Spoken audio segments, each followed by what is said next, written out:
मन की शांति जीवन की सबसे बड़ी कमाई है। अगर हमारे जीवन में सुख और शांति रहती है तो हमें बहुत अच्छा लगता है। इसी जगह अगर जिंदगी में परेशानियां हो तो हमें अपनी जिंदगी अच्छी नहीं लगती है और मन में हमेशा बेमतलब के विचार आते रहते हैं जो हमें परेशान करते हैं। हम एक कहानी के माध्यम से जानेंगे कि विचारों को कैसे काबू में करें। एक व्यक्ति था, उसका मन भौतिक चीजों से हट गया था। वह अशांत रहने लगा था, वह शांति चाहता था। उसने सोचा कि मेरे इन फालतू विचारों से मेरा जीवन व्यर्थ ही चला जाएगा। एक दिन उसने एक साधु को जाते हुए देखा। वह साधु बहुत ही शांत और प्रसन्न दिख रहे थे। उस व्यक्ति ने साधु को प्रसन्न देखकर सोचा कि इनके जैसा ही मुझे शांत होना है और इन भौतिक चीजों से अलग रहकर मुझे भी साधु बनना है। वह व्यक्ति उन साधु के पास जाकर कहता है कि मुझे भी अपने इन फालतू के विचारों से मुक्ति पाना है, मैं सन्यासी बनना चाहता हूं। उन साधु ने उस व्यक्ति से कहा, तुमसे जो बातें मैं कहूंगा उनको माननी होगी। उस व्यक्ति ने कहा, ठीक है, मैं आपकी हर एक बात मानूंगा। फिर साधु उस व्यक्ति से बोले, तुमको आश्रम में रहना होगा और तुमको साधारण से कपड़े पहनना होगा और तुमको ध्यान भी करना होगा। आश्रम में जितने लोग रह रहे हैं उन्हीं की तरह तुम्हें रहना होगा। उस व्यक्ति ने साधु से कहा, ठीक है, जैसा आप कहेंगे वैसे ही मैं करूंगा।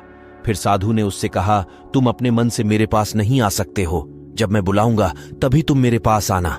वह व्यक्ति अब उस आश्रम में रहने लगा। उसे सबसे पहले उस आश्रम के सभी नियमों के बारे में बताया जाता है। पहले दिन से ही उस व्यक्ति को आश्रम की सफाई करने के लिए कहा जाता है। वह उस आश्रम की सफाई करने लगा।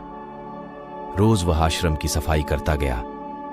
वह गुरु के बुलाने का इंतजार कर रहा था कि कब वो दिन आएगा जब गुरु उसको अपने पास बुलाएंगे। इस तरह करीब 4 साल बीत गए।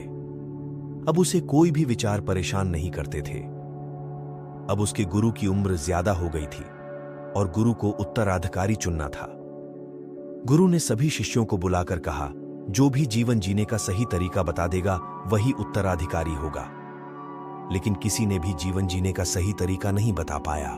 तभी उन शिष्यों में से किसी एक ने लिखा कि हमारा मन एक तरह से दर्पण की तरह है जिसमें धूल मिट्टी जम जाती है। अगर हम धूल मिट्टी साफ कर दें तो हमें सत्य का पता चल जाएगा। जब गुरु ने इन बातों को पढ़ा तो वो गुस्से में बोले, किसने ये सब लिखा है? लेकिन गुरु को इतने गुस्से में देखकर सभी शिष्य आपस में कहने लगे, बात तो बहुत अच्छे से और सही लिखी गई है। जो भी लिखा गया है सही बात ही तो लिखी गई है। कुछ भी तो कैसे तुम ये बात सही और गलत बता सकते हो? तुम्हें जब इतने ही अच्छे से पता है तो तुम ही लिख दो। वह व्यक्ति बोला, नहीं, मुझे उत्तराधिकारी नहीं बनना है, इसलिए मैंने नहीं लिखा है। हाँ, मैं आप लोगों को बता देता हूं, आप में से कोई एक लिख देना। तो शिष्यों ने कहा, ठीक है, तुम मुझे बताओ, हम में से कोई एक लिख देगा। वह व्यक्ति बोला, कैसा दर्पण, कैसी धूल, ना ही कोई धूल है और ना ही कोई दर्पण होता है। जिसे यह सच पता चल जाता है वह सत्य को प्राप्त हो जाता है। गुरु तक इस व्यक्ति की बात कोई पहुंचा देता है। फिर गुरु उसके पास आते हैं और उससे कहते हैं कि जो बातें तुमने कही हैं वही जीवन को दर्शाती है। अब मैंने तुमको नया उत्तराधिकारी मान लिया है। लेकिन अगर और शिष्यों को पता चलेगा तो वो तुमसे जलने लगेंगे। वो कहेंगे कि तुमने न तो कुछ सीखा है न तो कोई शास्त्र पढ़ा है, तो उत्तराधिकारी कैसे बन गए? वो सब तुम्हारा विरोध करेंगे। इसलिए तुम यहां से चले जाओ और अच्छे से रहो, जहां भी रहो, अपना ज्ञान बांटो। जिस दिन व्यक्ति के मन से विचार आना बंद हो जाएंगे उस दिन ही उसे ज्ञान प्राप्त हो जाएगा। उस दिन वह सत्य को प्राप्त हो जाएगा। हमें अपने विचारों को दबाना नहीं चाहिए, विचारों को समझना चाहिए। शांति से बैठकर अगर हमें शांति चाहिए तो हमें अपने मन पर काबू पाना होगा और बेकार के विचारों को हटाना होगा, तभी हमें मन की शांति मिल सकती है और यह हमारे अभ्यास से ही होगा। अगर यह कहानी अच्छी लगी हो तो वीडियो को लाइक कीजिए और चैनल को सब्सक्राइब कीजिए।